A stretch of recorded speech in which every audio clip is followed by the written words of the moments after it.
Buenas noches, al saludarlos estamos iniciando la emisión estelar del noticiero de la televisión cubana. Buenas noches, gracias por su compañía. De inmediato los titulares.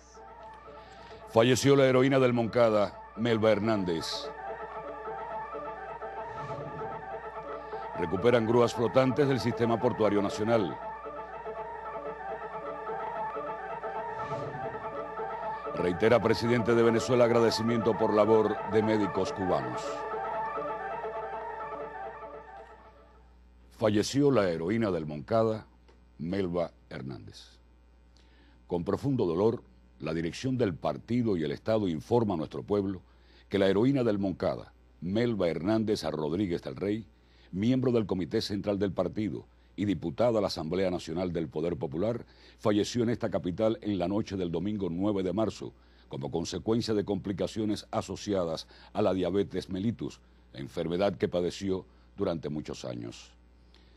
La querida compañera Melba Hernández nació en Cruces, en la antigua provincia de Las Villas, el 28 de julio de 1921, en una familia de estirpe mambisa. Se graduó de abogada en la Facultad de Derecho de la Universidad de La Habana en 1943. Participó activamente en la lucha contra la tiranía batistiana, siendo de las primeras en integrar las filas del movimiento revolucionario dirigido por Fidel. Junto a Aide Santa María, estuvo entre los combatientes de la gesta del 26 de julio de 1953. Fue testigo de la salvaje tortura y asesinato de sus heroicos compañeros. Condenada a prisión en el Reclusorio Nacional para Mujeres de Guanajay, tras su excarcelación, Melba tuvo un papel decisivo en la recopilación y organización de las notas que Fidel iba logrando sacar del presidio Modelo, en las que reconstruía su alegato en el juicio del Moncada, conocido luego como La Historia me absolverá, así como en su posterior impresión y distribución clandestina. En mayo de 1955 participó en la reunión celebrada en el barco El Pinero, que trasladó a los amnistiados desde Isla de Pinos y donde bajo la dirección de Fidel se decidió el nombre de 26 de julio para el movimiento revolucionario. Integró su primera dirección nacional. Se trasladó a México, donde desempeñó importantes misiones, y el 25 de noviembre de 1956 despidió en el puerto de Tuxpan a los expedicionarios del Granma. Se incorporó al ejército rebelde en las filas del Tercer Frente Mario Muñoz Monroy, dirigido por el comandante Juan Almeida Bosque. Tras el triunfo de la revolución, desempeñó importantes responsabilidades, entre ellas presidenta del Comité Cubano de Solidaridad con Vietnam del Sur primero y después de Vietnam, Camboya y Laos. Miembro del Presidium del Consejo Mundial de la Paz, secretaria general de la Organización de Solidaridad con los Pueblos de Asia, África y América Latina, OSPAAL, embajadora de Cuba en la República Socialista de Vietnam y en Kampuchea, y directora del Centro de Estudios sobre Asia y Oceanía. Fue fundadora del partido y miembro de su comité central desde el Tercer Congreso, así como diputada a la Asamblea Nacional desde 1976 hasta 1986 y elegida nuevamente desde 1993. Por sus relevantes méritos, recibió múltiples condecoraciones y órdenes nacionales e internacionales, entre los que destacan los títulos honoríficos de Heroína del Trabajo y Heroína de la República de Cuba. Para nuestro pueblo, es una de las más gloriosas y queridas combatientes de la gesta revolucionaria, ejemplo imperecedero de la mujer cubana. Atendiendo a su voluntad, su cadáver será cremado y sus cenizas custodiadas transitoriamente en el Ministerio de las Fuerzas Armadas Revolucionarias hasta que sean trasladadas al cementerio de Santa Ifigenia para ser depositadas junto a los restos de sus compañeros asaltantes del Moncada. Y está firmada la nota por el Comité Central del partido. Ha muerto la heroína del Moncada, Melba Hernández Rodríguez del Rey, una mujer que consagró su vida a la revolución, una hija del pueblo cienfueguero de Cruces que siendo muy joven militó en la ortodoxia y lo arriesgó todo en la lucha contra Batista y que junto a Fidel y los muchachos del Centenario participó en las acciones el 26 de julio de 1953 en Santiago de Cuba. Una mujer que en el 2001, en su cumpleaños 80, confesó haber cumplido con la vida. Yo creo que he cumplido con la vida, pero no tan bien. quizás podía haber hecho muchas cosas más. Me entregué a mi pueblo, me entregué a mi patria y hoy tenemos este sol luminoso que nos alumbra. Melba fue la amiga inseparable de Aide Santamaría en La Lucha, la prisión de mujeres de Guanajay y en El Triunfo. Melba, exiliada en México, colaboró con los preparativos de la expedición y despidió a los combatientes y hasta quiso embarcar en el Granma. Melba fue la guerrillera que en las lomas del Tercer Frente Oriental, junto al comandante Juan Almeida, organizó como buena abogada que era el poder civil en las zonas liberadas. Una heroína que siempre pensó en su pueblo. Porque siempre me parece que es poco lo que yo le doy a mi pueblo. Y siempre me parece que mi pueblo merece más. En los años de la guerra en Vietnam, fue una de las defensoras en Cuba de ese país asiático, del cual fue embajadora después. Los más jóvenes la recordamos rodeada de pioneros que la visitaban en su casa para felicitarla cada 28 de julio por su cumpleaños.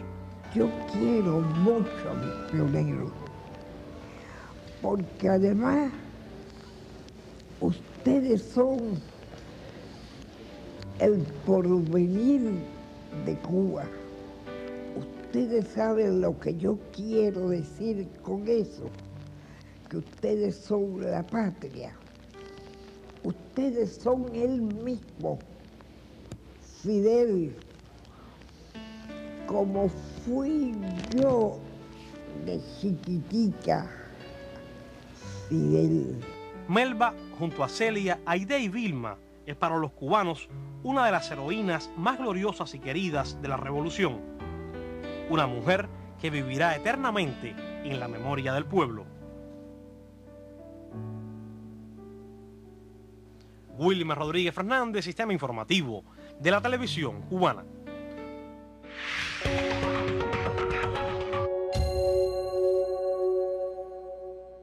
Trabajadores venezolanos de la salud marcharon este lunes hasta el Palacio de Miraflores para expresar su respaldo a la Revolución Bolivariana. La concentración se realizó en el contexto del Día Nacional del Médico, que se celebra cada 10 de marzo en ese país suramericano. El presidente de Venezuela, Nicolás Maduro, acompañó a los 2.585 nuevos doctores integrales comunitarios que recibieron su título en el Día del Médico en el país. El mandatario agradeció la participación de docentes cubanos en la formación de los graduados. En medio de golpes de Estado, Guarimba del 2003-2004, nació Barrio Adentro y se expandió y llegó a toda la familia de nuestro pueblo que necesitaba de salud.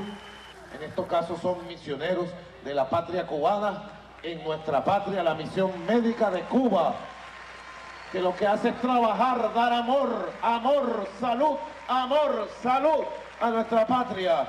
Los nuevos médicos se incorporarán a clínicas y hospitales públicos con el propósito de brindar un servicio gratuito y de calidad. La gran diferencia es que nosotros el lucro no es prioridad para nosotros. O sea, una persona que está enferma no es que cuando tienes tarjeta de crédito, un HCM, no. Para nosotros, bueno, como principio humanitario fundamental es curar al paciente, pues atenderlo sin lucro. Nosotros estamos creados o formados, mejor dicho, para el desarrollo humano integral de nuestra nación y de las naciones hermanas del proceso latinoamericano que estamos viviendo hoy día. Esta es la tercera graduación del Programa Nacional de Formación de Médicos Integrales Comunitarios, concebido en el 2005 por los comandantes Fidel Castro y Hugo Chávez. Ahora suman más de 16.700 profesionales formados por el sistema. Desde Caracas, José Pérez, Yuramis Pozo y Alien Fernández, Sistema Informativo de la Televisión Cubana. El presidente del Tribunal Supremo Electoral de El Salvador oficializó este lunes la victoria del Frente Farabundo Martí para la Liberación Nacional en la segunda vuelta de las elecciones presidenciales de esa nación centroamericana. El presidente del Tribunal Electoral, Eugenio Chicas, anunció la victoria del candidato progresista Salvador Sánchez Serén luego del escrutinio del 100% de las actas. El Frente Farabundo Martí alcanzó el 50,11% de votos, mientras que Alianza Republicana Nacionalista Arena llegó al 49,89%. Estamos ante un evento electoral donde absolutamente todos los datos son verificables y eso nos asegura una elección creíble, transparente, segura, legítima y legal. Según Chicas, la distancia entre ambas posiciones es de 6.634 votos. El candidato del derechista Partido Arena, Norman Quijano, no reconoció el triunfo de Serén y acusó a la autoridad electoral de corrupta. Según los observadores internacionales, 62 de la OEA y 1.800 de otras organizaciones, en los comicios hubo normalidad y los sufragios se efectuaron de manera transparente. El candidato del FMLN, Salvador Sánchez, prometió formar un gobierno abierto con la participación de todos los sectores y mantener las políticas sociales del presidente saliente. No vamos a copiar ningún modelo extranjero, pero sí, sépanlo, que vamos a buscar la unión de Centroamérica, la unión de Latinoamérica y el Caribe. El ganador tomará posesión oficial del cargo el 1 de junio durante los próximos 5 años de los destinos de la nación centroamericana. Desde la redacción internacional, Solange Riera Aguilar.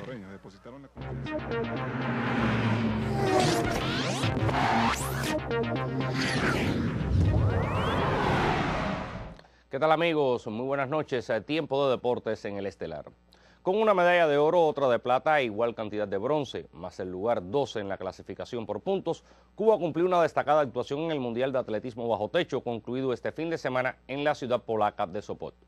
Yarisley Silva se reafirmó como la mejor carta del deporte rey en Cuba al agenciarse el metal dorado en el salto con pértiga, con un registro de 4 metros y 70 centímetros, lo cual la convierte en monarca universal bajo techo, subcampeona olímpica y bronce del planeta al aire libre. No es descabellado decir que en este momento hay que considerarla la mejor pertiguista del mundo. En esta oportunidad venció a la titular olímpica, la estadounidense Jennifer Sur, y a la ex titular mundial, la brasileña Fabiana Müller.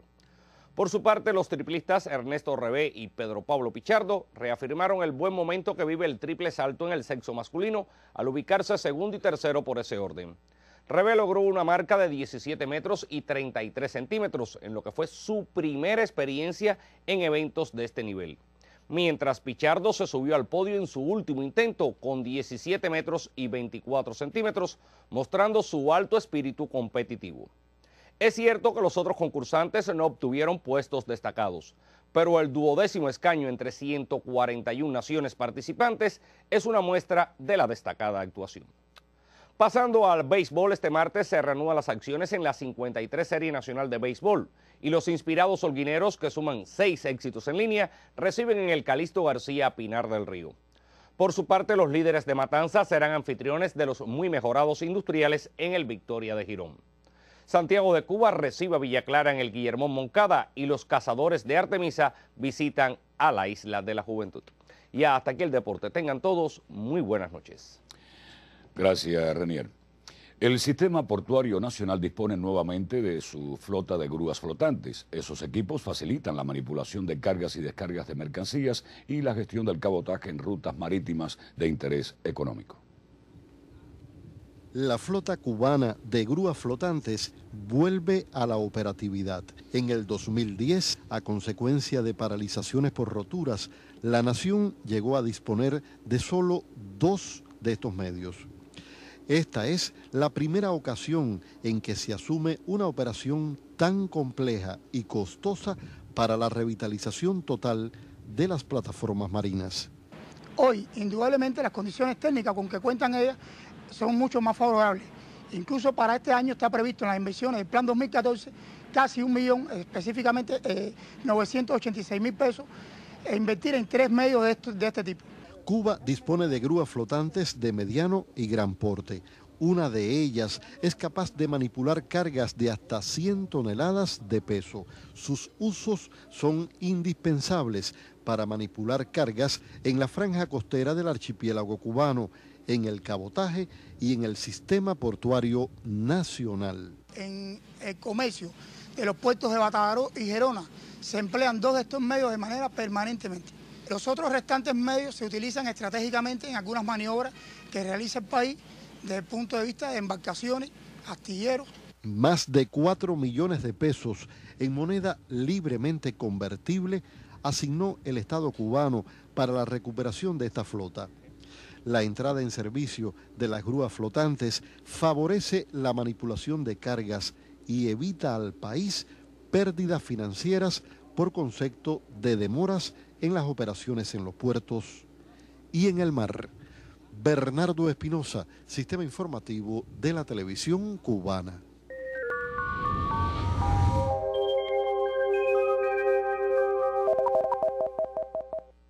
Hola, ¿qué tal mis amigos? La influencia de altas presiones sobre nuestro país nos ha dado un día de muy poca nubosidad y prácticamente sin lluvia. Mañana será otro día igual, aunque subiendo un poco más que hoy la temperatura. Tenemos un frente frío en el Golfo de México, demoraron unos días, ya veremos un poco más tarde. Ahora acá en el occidente del país para mañana se pronostica muy poca nubosidad en la primera parte del día. Temperatura mínima por la madrugada 15, 16 grados en zonas del interior, 17, 18, 19 para el resto. En la tarde, calor. La temperatura va a subir hasta valores de 30 a 31 grados en el occidente del país con cielo parcialmente nublado.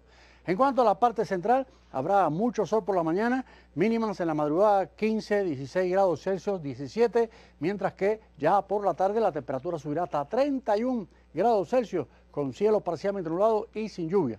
En la parte oriental habrá otro tanto, cielos parcialmente nublados en la mañana, 18, 19, 20 grados de temperatura mínima por la madrugada y en la tarde valores muy altos de 31, 32 grados Celsius, cielos parcialmente nublados y si acaso algún chubasco aislado. Los próximos días, miren, un frente va a aproximarse al occidente del país, la vaguada prefrontal el miércoles y el frente posiblemente ya llegará a principios del día del jueves, trasladándose por el occidente y el centro del país.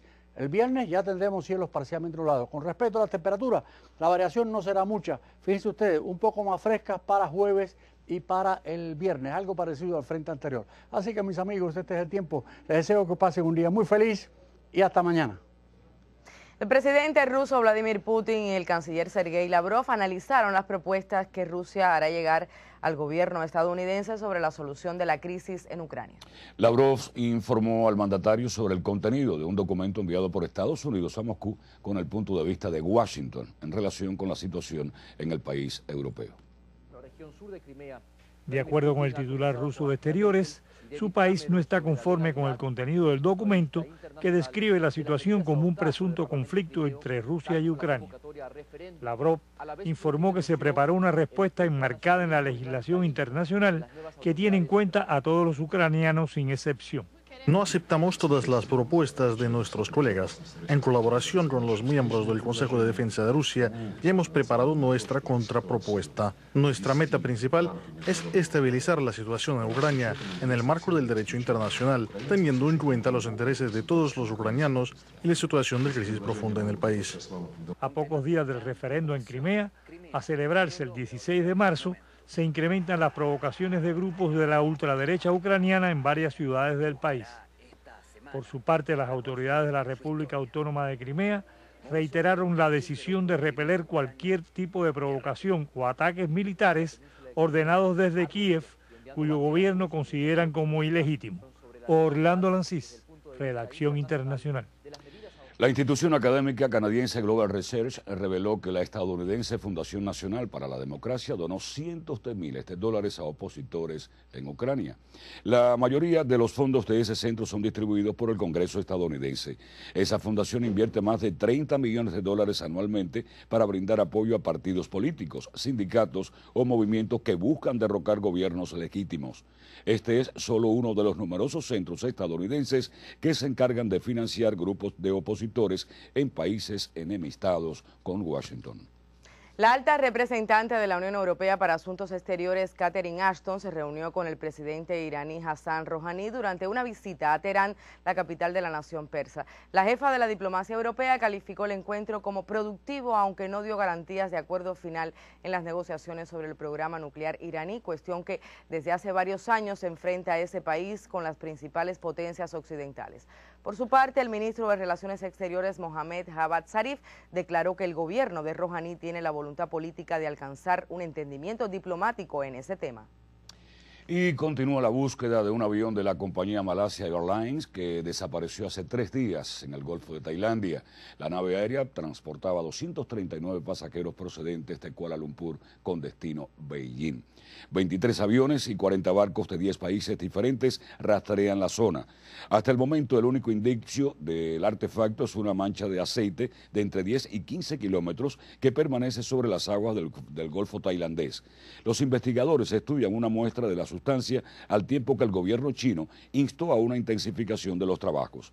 Las autoridades de Malasia han calificado la desaparición del avión como un misterio sin precedentes y expresaron que no descartan la posibilidad de un atentado terrorista. Los familiares de los pasajeros exigen respuestas concretas ante el aumento de especulaciones sobre lo ocurrido.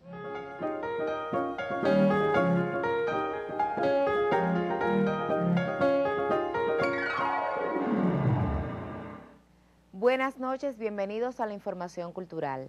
Dentro de las jornadas del Festival Nacional de Música de Cámara, un significativo momento fue el homenaje a la maestra Digna Guerra. El concierto se realizó en la Casa de la Cultura de Santa Clara y participaron músicos de Villa Clara, Cienfuegos y La Habana. El coro Entre Voces de Digna Guerra actuó en Villa Clara, tomando palabras del elogio hecho por la escritora Isaili Pérez, la más digna de las maestras. Así cerró el espectáculo homenaje profesado a esta Premio Nacional de Música, incansable en su labor al preparar a varias generaciones que, como ella, han apostado por la música. Van heredando las nuevas generaciones todo lo bueno de las generaciones pasadas y de verdad que son unas muestras indiscutidas de calidad altísima. Los coros Audinos de Santa Clara, la Orquesta de Flautas Diadema de Cienfuegos y Entre Voces de La Habana estuvieron en el homenaje a Digna Guerra, organizado por la Asociación Hermanos Saiz, el Centro de la Música y Cultura de Villa Clara, como expresión del sentir de artistas y creadores en la provincia. Digna Guerra en Villa Clara fue invitada especial a la 18ª edición del Festival Nacional de Música de Cámara a Tempo con Caturla. Desde Villa Clara, Jorge Pimentel e Hilda Cárdenas Conyedo, Sistema Informativo de la Televisión Cubana. Y la Orquesta Sinfónica Nacional de Costa Rica se presentará a partir del próximo domingo en Cuba. La Orquesta Sinfónica Nacional de Costa Rica tiene entre sus prioridades difundir en esa nación la música clásica, el canto coral y las artes líricas y, además, la formación instrumental. Es una señal muy buena de que se presente por primera vez en nuestro país una orquesta de esta categoría. Es una orquesta que ha tenido un desarrollo muy importante en los últimos años, con la visita de varios directores, y en estos momentos están desarrollando un trabajo muy interesante, sobre todo con la música latinoamericana. En Cuba se presentarán este 16 de marzo a las 11 de la mañana en el Teatro Nacional, el 18 a las 5 de la tarde en el Tomás Terry de la ciudad de Cienfuegos y vuelven el próximo 20 de marzo al Teatro Nacional de Cuba a las 8:30 de la noche. El repertorio que presentará en Cuba la Orquesta Sinfónica Nacional de Costa Rica incluye autores de esa nación centroamericana y, como saludo a nuestro país, una obra de Alejandro García Caturla. Con este reporte concluye nuestro segmento. Le habla Dagner Relova. Buenas noches.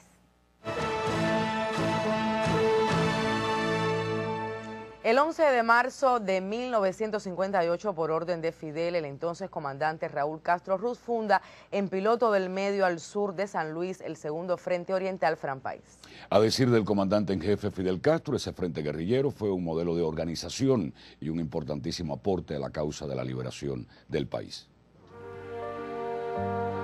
Integrada por 67 hombres, el traslado de la columna número 6 al mando del comandante Raúl Castro hacia la zona noroeste de la provincia de Oriente se denomina Operación Franc País y se cumple en 3 etapas, quedando oficialmente abierto el segundo frente de combate el 11 de marzo de 1958. El jefe del frente, entonces comandante Raúl Castro Ruz, expresó que sabía que era difícil empezar un segundo frente, máxime cuando aquí no tenían un Fidel, pero que guiándoles la fe de que nunca nunca se daba por vencido, y el espíritu de Frank estaban seguros de que podían hacer las cosas bien.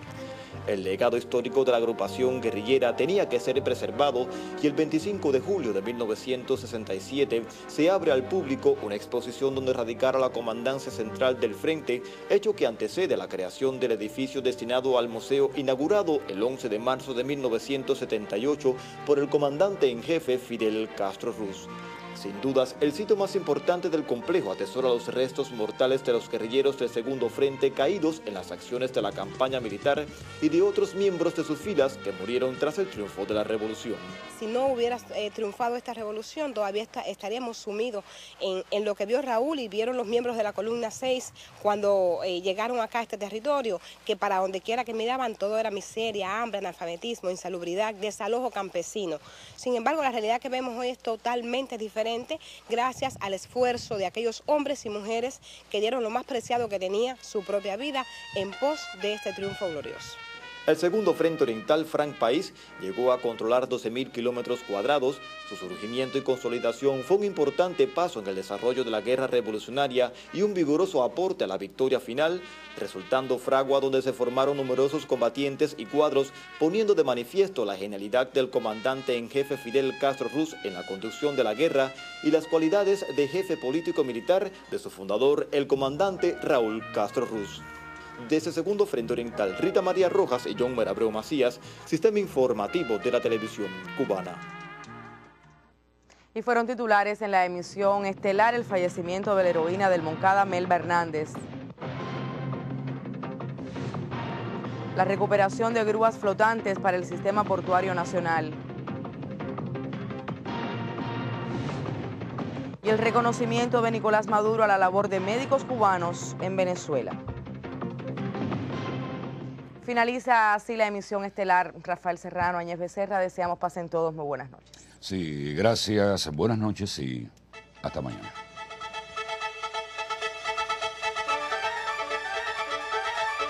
Wow.